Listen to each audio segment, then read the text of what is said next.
நேற்று தஞ்சாவூரில் தலைமை பேசினாங்க. பல பேர் வர வைத்தாங்க. பல பேருக்கு அது வந்து ரொம்ப வயிற்றுச்சலாக இருந்துச்சு. யாருக்கு வயிற்றுச்சலாக இருந்திருக்கும் அப்படிங்கிறது வந்து உங்களுக்கு தெரியும். சொல்லி தெரியணுங்கிற அவசியம் இல்லைல்ல. இதில் பல விஷயங்கள் வந்து சாத்தியமா, இதெல்லாம் ஆல்ரெடி அப்போவே கலைஞர் செஞ்சுட்டு போயிட்டாரு அப்படின்னு அவ்வளோ தூரம் பேசிகிட்டு இருக்காங்க. என்ன அப்படிங்கிறத பற்றி பார்ப்போம்.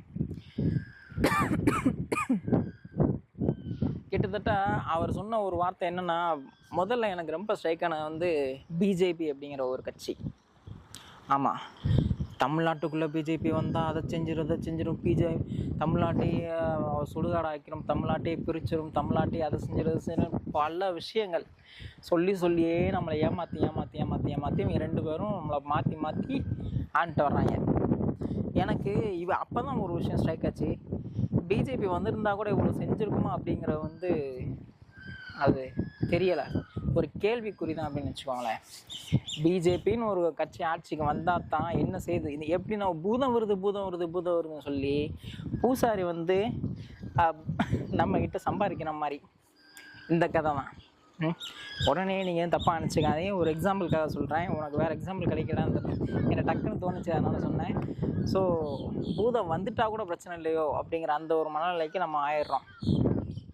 இனிமேல் இந்த விஷயத்தை வந்து சொல்ல முடியாது அப்படிங்கிற ஒரு விஷயத்த ஸ்ட்ராங்காக சொன்னார். ஏன்னா இப்படி சொல்லி தான் சிறுபான்மையினரோட ஓட்டை வந்து வாங்கிட்டு இருந்தாங்க.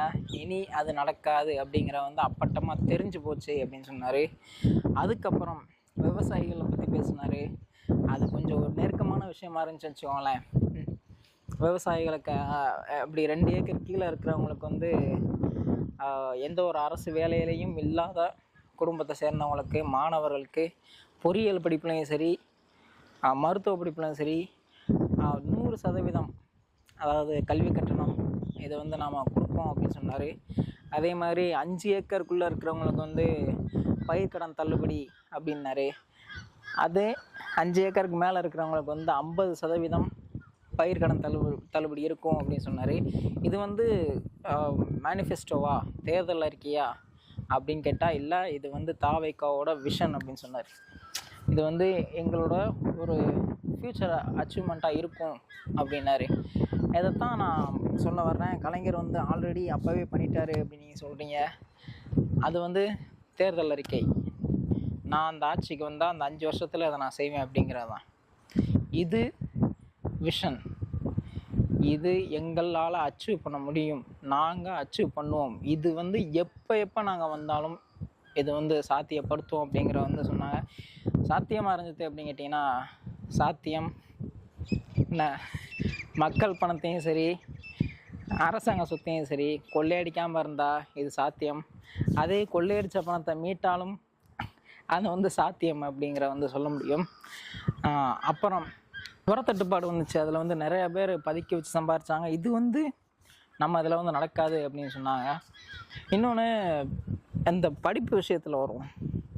இன்றைக்கி இருக்கிறவங்கெல்லாம் முக்கால்வாசி பேர் தனக்குன்னு சரி, தன்னோட பினாமி பேர்லேயும் சரி நிறையா காலேஜஸ்ன்னு வச்சுருக்காங்க. காலேஜஸும் சரி, ஸ்கூல்ஸும் சரி நிறையா வச்சுருக்காங்க. அதனால தான் அந்த கவர்மெண்ட் காலேஜையும் சரி, கவர்மெண்ட் ஸ்கூல்ஸையும் சரி அந்தளவுக்கு அவங்க வந்து பொருட்படுத்தவே மாட்டாங்க. பாருங்கள், நீங்களே பாருங்களேன், நம்ம ஊரில் ப்ரைவேட் ஸ்கூல்ஸ் இருக்கிற தரத்துக்கு கவர்மெண்ட் ஸ்கூல்ஸ் இருக்காது. ஆனால் கவர்மெண்ட் காலேஜஸில் ஒரு தரத்தோடு இருக்கிற ஒரே ஒரு இதுனா மெடிக்கல் காலேஜ். அதை நம்ம சொல்லி தான் ஆகணும். அதை வந்து நம்ம மறுக்க முடியாது. மற்ற எந்த கவர்மெண்ட் காலேஜ், ஆர்ட்ஸ் அண்ட் சயின்ஸாக இருக்கட்டும், இல்லை மற்ற காலேஜஸ் வந்து அந்தளவுக்கு இன்ஃப்ராஸ்ட்ரக்சர்ஸும் கிடையாது. இன்னும் குறிப்பிடத்தக்க ஒரு விஷயங்கள் வந்து அந்தளவில் கிடையாது அப்படின்னு சொல்ல முடியும். ஏன்னா எப்படி ப்ரைவேட் அந்த காசு வாங்குறது, கவர்மெண்ட் ஸ்கூல்ஸையும் கவர்மெண்ட் காலேஜஸையும் இது பண்ணிட்டா. இன்னொன்று, நம்மளோட இன்ஸ்டியூட்ஸை எப்படி நம்ம வளர்க்குறது. இதனாலேயே கவர்மெண்ட் ஸ்கூல்ஸையும் கவர்மெண்ட் காலேஜஸையும் அவங்க வந்து தரம் உயர்த்தவே மாட்டாங்க. ஸோ இது வந்து பண்ண முடியும், பண்ணுவாங்க அப்படிங்கிற அந்த ஒரு நம்பிக்கை நமக்கு வந்து இருக்குது, நடக்கும் அப்படிங்கிறத சொல்கிறேன். ஸோ அப்புறம் என்னத்த விவசாயிகளுக்கு நீங்கள் எதை செய்கிறீங்க அதை செய்கிறீங்க. கலைஞர் அவர்கள்லாம் அப்போவே இலவச மின்சாரம் கொடுத்தாரு, உங்களுக்கு தெரியுமா? 1980 காலகட்டத்திலே கலைஞர் அவர்கள் வந்து கொடுத்தாரு, உங்களுக்கு தெரியுமா?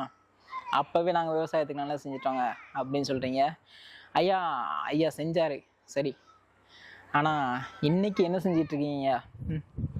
பிள்ளைய பத்துட்டு பெத்த பிள்ளைய வளர்க்க மாட்டேன், பெத்த பிள்ளைக்கு எதுவும் செய்ய மாட்டேன் அப்படிங்கிற அந்த கணக்கில் இருக்குது.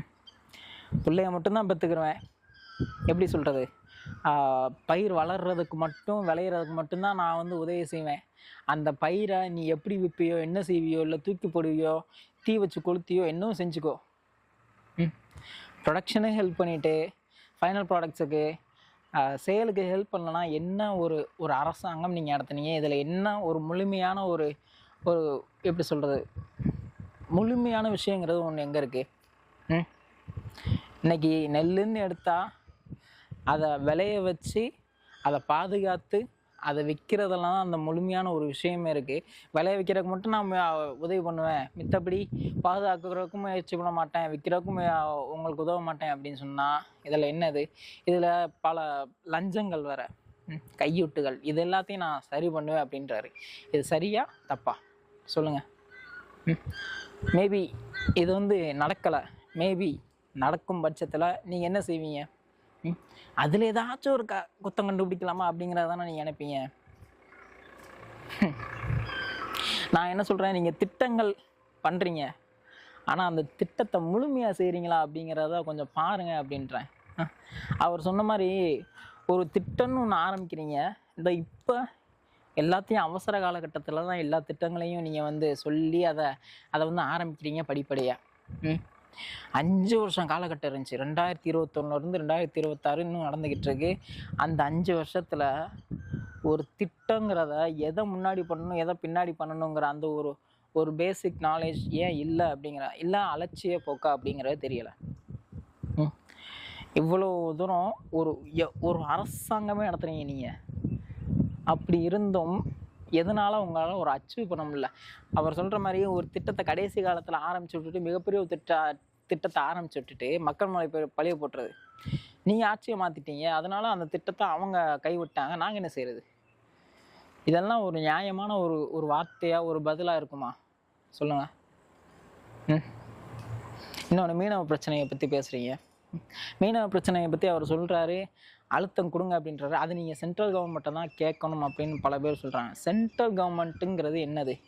சென்ட்ரல் கவர்மெண்ட் அப்படிங்கிறது அவன் ஒரு தன்னாட்சியோ, அவன் ஒரு இது இல்லை, அவன் ஒரு கூட்டாட்சியோட ஒரு பிரதிநிதி தான் அவன். சரியா? நம்ம எல்லாரும் சேர்ந்தது தான் அது. நாங்கள் மக்கள் எல்லாரும் சேர்ந்தது தான் நீங்கள் எல்லாரும் சேர்ந்தது தான் அவன். ஸோ நாங்கள் போய் நேராக போய் சொல்ல முடியாது.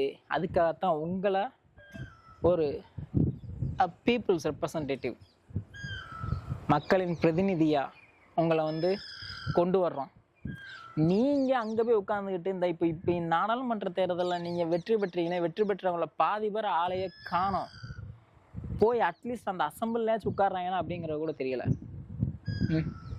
கரெக்டாக அந்த குறிப்பிட்ட ஒரு 4 பேர், வேறு யார் குறிப்பிட்ட ஆட்கள் பேசியிருக்கா அப்படிங்கிறத குறிப்பிட்டு நீங்கள் சொல்லுங்கள். வாய்ப்பு இல்லை.